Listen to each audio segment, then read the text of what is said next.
Right. So clearly there's been a lot of volatility. There's been a lot has happened in the market.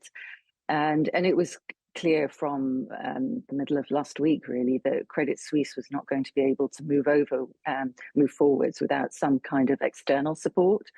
So I think in this kind of scenario, there was never going to be a perfect option, but actually with UBS taking over Credit Suisse, it does seem to provide probably the smoothest option available, but that doesn't mean that there won't be some volatility in the meantime. And as you mentioned, there was the issue of the AT1s being written down completely, while shareholders still had received something in this situation. So that will, but AT1s are there to absorb losses, so it's not a surprise. So I think eventually the market will absorb that news.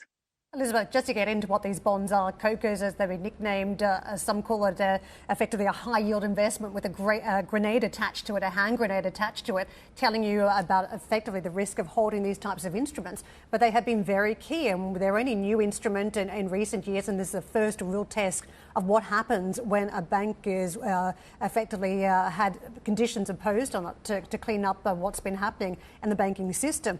Does that mean there's now a risk around other AT1s that we could see on the markets today attached to other banks in Europe? I don't think it's a risk that they will be written down. There would be a risks attached to the pricing and how investors, perhaps some investors, reassess the yield that they're looking for.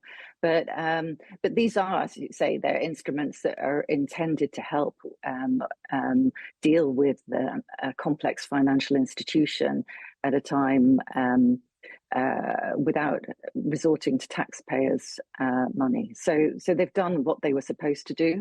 And but it still does go to show that it is very complex to deal with the failure of a very large, complex bank. This was what we learned in the last financial crisis. A number of steps have been put in place since then, which have shown to be that can work in practice, but it's still not a smooth path to deal with the failure of a large bank like Credit Suisse. Elisabeth, what we discovered last time round in the financial crisis of '08 was the extensive counterparty risk and consequences, and that's why it was so difficult to ultimately stop the collapse of one or two organizations becoming a much bigger story for the global economy. In this situation, given that we have seen regulators and central bankers all around the world rushing out to praise the Swiss authorities and to reaffirm the stability of their own domestic banking systems, can we assume from that there is a level of coordination here that means that we will not see these kind of counterparty ripples this time round? I think you're absolutely right. There clearly is coordination between the different authorities.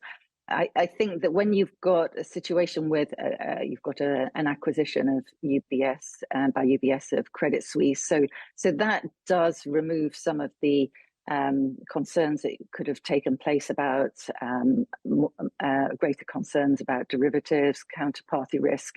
If there had been a failure of Credit Suisse and a complete resolution of that entity, that would have created great instability. But we have UBS there, so I think there is a path forward for